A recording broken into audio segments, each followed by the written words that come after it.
దేవాది దేవునికి మహిమ కలుగునుగాక. ప్రభువైన యేసుక్రీస్తు నామములో మరి కీర్తనల గ్రంథము 40వ అధ్యాయము 4 నుండి 6 వచనాలు వరకు గల దేవుని వాక్యాన్ని మనం చదువుకొని చిన్న మాట చెప్పుకుందాం. గర్విష్ఠులనైనను త్రోవ విడిచి అబద్ధముల తట్టు తిరుగువారినైనను లక్ష్య పెట్టక యెహోవాను నమ్ముకునివాడు ధన్యుడు. ఎలాంటి వాడు ధన్యుడట? మనం 9 ధన్యతలు నేర్చుకున్నాము. యేసు ప్రభు వారు తన శిష్యులను గూర్చి వాళ్ళు ఎంత ధన్యులో వివరించి చెప్పడం మనం నేర్చుకున్నాము. ఈ దినం మనం ఇంకొక వాక్యం ఏంటంటే, యెహోవా ఏమంటున్నాడు?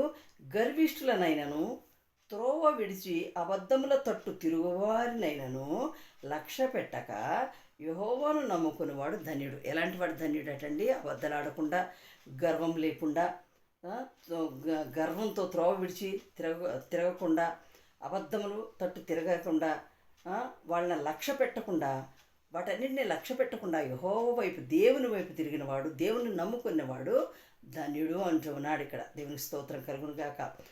మరి దావీదు మహారాజు ఎంతో చక్కని గ్రంథాలు ఎంత విపులంగా రాశారు అంటే బైబిల్ గ్రంథంలో. అందుకని పరిశుద్ధమైన గ్రంథము, పరిశుద్ధమైన మాటలని మనం చెప్పుకుంటూ ఉన్నాం.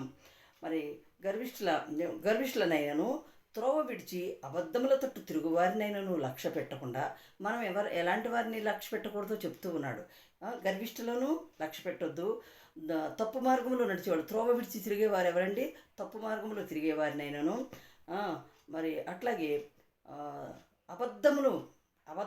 బాగా అబద్ధములు ఆడే వాళ్ళ వైపు కూడా మనము లక్ష్య పెట్టకూడదు. అటువంటి వాళ్ళని మనము అస్సలు వాళ్ళ లెక్కలోకి తీసుకోకూడదు, వాళ్ళ తట్టు తిరగకూడదు, వాళ్ళ మార్గాల్లోకి మనము వెళ్ళకూడదు. అటువంటి వారిని నేను లక్ష్య పెట్టకుండా యెహోవాను నమ్ముకునేవాడే ధన్యుడు. నిజమైన దేవుని నమ్ముకునేవాడు ధన్యుడు, ధన్యుడు, ధన్యుడు. దేవాది దేవునికి స్తోత్రం కలుగునుగాక. నాకు తెలియదండి ఈ మాటలు నేను చెప్తాను అని.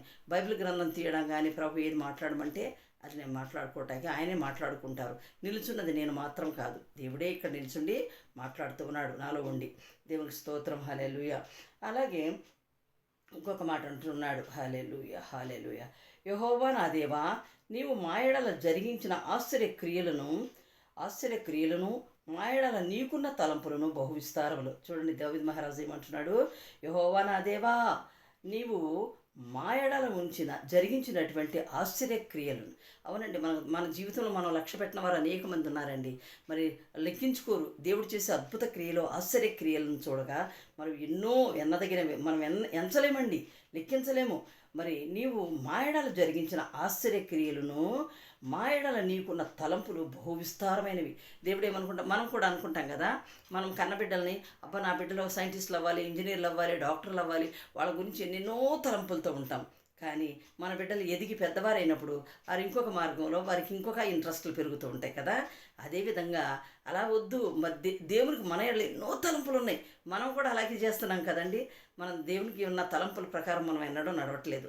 ఆయన ప్రణాళిక ఏమిటో, ఆయన తలంపులు ఏమిటో, చివరాఖరికైనా సరే, చెవులు పిండి అయినా సరే ఆయన ప్రణాళిక ప్రకారమే మనుషుల్ని ఉంచుకొని ఆయన తట్టు తిప్పుకోగల దేవుడై ఉంటూ ఉన్నాడు. దేవునికి స్తోత్రం కలుగునుగాక.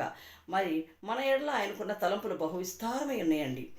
కాబట్టి వాటిని వివరించి చెప్పేదని అనుకుంటున్నా అవి లెక్కకి మించి ఉన్నవి. చూసారా, వాటిని గురించి చెప్పాలి అనుకుంటే చాలా లెక్కకు మించి ఉన్నాయి. హల్లెలూయా. నేను లెక్క పెట్టుకుంటూ ఉంటా, నేను అన్ని తలపోసుకుంటాను కూర్చొని ఒక్కొక్కసారి. దేవుని స్తోత్రం. మనందరం కూడా అలాగే గుర్తు చేసుకోవాలి. దేవుడు అనేవాడు లేడు అంటారు కొంతమంది, కానీ దేవుడు ఉండబట్టి ఇవన్నీ అద్భుతాలు, ఆశ్చర్యక్రియలు మన జీవితంలో జరుగుతూ ఉన్నాయి.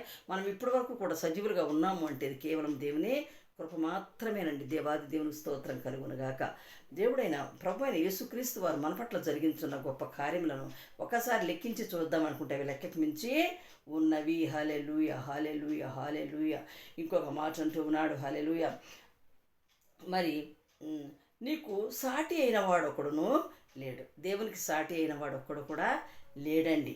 మరి బలులనైనను నైవేద్యములనైనను నీవు కోరుటలేదు. చూడండి, దేవుడు బలిమ్మన్నాడా, నైవేద్యాలు పెట్టమన్నాడా? లేదు. ఆయన మరణంతోనే, ఆయన సిలువలో ఎప్పుడైతే బలియాగం అయిపోయారో అవన్నీ కూడా అవసరం లేదని దేవుడు వాటన్నింటినీ కొట్టివేసి, తన సిలువలో వాటన్నింటినీ కొట్టివేసి, ఇంకా బలులు వద్దు, అర్పణలు వద్దు, హోమాలు వద్దు అని చెప్పేసి దేవుడు వాటన్నింటినీ సిలువలో కొట్టివేశారు. దేవునికి స్తోత్రం, ఇంటూ మార్కు పెట్టేశారు. కాబట్టి ఆయన బలులను కోరట్లేదు, అర్పణలు అడగట్లేదు, నైవేద్యములు అడగడం లేదు. దేవునికి స్తోత్రం కలుగునుగాక. నీవు నాకు చెవులు నిర్మించి ఉన్నావు. చూడండి, దావీదు మహారాజు అంటున్నాడు, నీకు ఆయనకేంటి మనందరికీ కూడా చెవులు నిర్మించాడు, కళ్ళు నిర్మించాడు, ముక్కు చెవులు కళ్ళు నోరు మాట్లాడడానికి ఎన్ని రకాలుగా దేవుడు మనల్ని నియమించాడు. మనకి ఎన్ని నియమించాడో చూసారా. మరి ఇంకొక మాట, నీవు నాకు చెవులు నిర్మించిన ఉన్నావు, దహన బలులనైనను పాప పరిహారార్థ బలులైనను నీవు తెమ్మనలేదు. దేవుని స్తోత్రం కలుగును గాక. ఇదివరకు ఓల్డ్ టెస్ట్మెంట్లో పాత రోజుల్లో మరి ఏముండేయండి, దహన బలులు ఉండేవి, నైవేద్యములు ఉండేవి, మరి పాప పరిహారార్థ బలులు ఉండేవి, ఇవన్నీ ఉండేయండి ఇదివరకు రోజుల్లో. కానీ వాటన్నిటినీ ఆయన సిలువలో మరణం చెందిన తర్వాత అవన్నీ కూడా కొట్టివేయబడడం జరిగింది. దేవాది దేవునికి స్తోత్రం కలుగునుగాక. మరి కాబట్టి ఇప్పుడు ఏమంటున్నాడు, నీకు సాటి అయిన వాడు ఒకడు లేడు, బలులనైనను నైవేద్యములనైనను నీవు కోరుట లేదు. నీవు నాకు చెవులు నిర్మించి ఉన్నావు, దహన బలులనైనను పాప పరిహారార్థ బలులనైనను నీవు తెమ్మనలేదు. అప్పుడు పుస్తకపు చుట్టలో నన్ను గూర్చి వ్రాయబడిన ప్రకారము నేను వచ్చి ఉన్నాను. హల్లెలూయా. అప్పుడు ఏమంటున్నాడు దావీదు మహారాజు, మహాభక్తుడండి, గొప్ప రాజండి, యుద్ధశూరుడండి, బలమైన వాడు, మంచి పేరెన్నెక్కున్న మహా గొప్ప రాజు, ఇశ్రాయేలీలో దేవుని బిడ్డలను పరిపాలించినటువంటి మరి మహా గొప్ప ధీరుడు, వీరుడు, శూరుడైనటువంటి మహారాజుగా పేరెన్నికన్నటువంటి దావీదు మహారాజు రాస్తున్నాడు. ఏమన్నాడు, పుస్తకపు చుట్టలో నన్ను గూర్చి వ్రాయబడిన ప్రకారము నేను వచ్చి ఉన్నాను. ఎస్, దేవుడు ముందుగానే మనల్ని గూర్చి ఆయన వ్రాసి ఉన్నాడు తన పుస్తకపు చుట్టలో. దేవుని దగ్గర మరి అన్నిటికీ కూడా ఒక పుస్తకం ఉన్నది. మనం టీచర్లుగా మరి ఉపాధ్యాయులుగా పిల్లలను గూర్చి మనం ఎంతగా అటెండెన్స్లు మెయింటైన్ చేస్తామో దేవుని దగ్గర కూడా మనకు అటెండెన్స్ ఉన్నది. మరి ఆయన పుస్తకంలో మనం రాయబడి ఉన్నాము ముందుగానే. కాబట్టి ఆ పుస్తకంలో మరి దేవుడు ఎవని పేరు వాని యందు ఉండదో ఆ పుస్తకంలో ఉండదో వాడు నరకాగ్నిలో పడతాడని కూడా ఒక మంచి పాట కూడా ఉన్నది. దేవునికి స్తోత్రం కలుగునుగాక. మరి దేవుడు ఎంత గొప్ప మాటలు మన ఎడల పెట్టి ఉండగా మనం ఎందుకు వినలేకపోతున్నాము? చూడండి, దావీదు మహారాజు ఏమంటున్నాడు, నాకు చెవులు నిర్మించి ఉన్నావు. ఎస్, నేను వింటున్నాను, ఈ వాక్యాలన్నీ వింటున్నాను, కానీ వాటి ప్రకారం నడవడానికి నాకు శక్తిని దయచేయి, నాకు బుద్ధి జ్ఞానములు పుట్టించు దేవా అని మనము ప్రార్థన చేయవలసిన వారమై ఉంటున్నాడు. జ్ఞాపకం చేసుకుంటున్నాడు దావీదు మహారాజు ఏమని, నీవు పుస్తకంలో ముందుగానే కవిలిలో చూడండి, నీ పుస్తకపు చుట్టలో నన్ను గూర్చి వ్రాయబడిన ప్రకారం నేను ఈ లోకానికి వచ్చి ఉన్నాను. నా దేవా, నీ చిత్తము నెరవేర్చుట నాకు సంతోషము. చూడండి, నీ యొక్క చిత్తం ఏమిటో, నా దేవా నీ చిత్తము నెరవేర్చుట నాకు సంతోషం. దేవాది దేవునికి స్తోత్రం కలుగునుగాక. మరి దేవుడు ఒక చిత్తాన్ని ఆయన చిత్త ప్రకారం నడుచుకుంటకు మరి దేవుడు ఎంతో ఇష్టపడుతూ ఉన్నాడు. ఆయన సృజించిన బిడ్డలమైన మనము ఆయన సృష్టిలో ఏమై ఉన్నామో ఆయన ఏ విధంగా నడుచుకోవాలని మనకు 10 ఆజ్ఞలు ఇచ్చి ఉన్నారో ఆ 10 ఆజ్ఞల ప్రకారము కూడా మనం నడిచినట్లయితే దేవుడు ఎంతో సంతోషపడుతూ ఉంటాడు. అలాగే దావీదు మహారాజు ఏమంటున్నాడంటే, దేవా నీ చిత్త ప్రకారము నెరవేర్చడం నాకు చాలా సంతోషం దేవా, నీ ధర్మశాస్త్రము నా ఆంతర్యములో ఉన్నది. హల్లెలూయా. ఇది ధర్మశాస్త్రము, బైబిల్ గ్రంథమే ధర్మశాస్త్రము. ఈ ధర్మశాస్త్రము ఆయన ఆంతర్యంలో ఉన్నది అంటున్నాడు. మరి మనం ఎందుకు మన ఆంతర్యాలలో పెట్టుకోలేకపోతున్నామో అది గ్రహించవలసిన వారమై ఉంటున్నాం. మనం కూడా మన ఆంతర్యంలో ఈ పవిత్రమైన మాటలను, ఈ పరిశుద్ధ గ్రంథంలో వ్రాయబడిన ప్రతి మాటను కూడా మనము మన ఆంతర్యంలో ఉంచుకొనవలసిన వారమై ఉంటున్నాము. దేవుని యందు ప్రియమైన సహోదరి సహోదరులారా, నా ఆత్మీయ బిడ్డలారా, మనందరికీ దేవుడు ఈరోజు మనకి ఈ వాక్యం ద్వారా మనతో మాట్లాడుతూ ఉన్నాడు.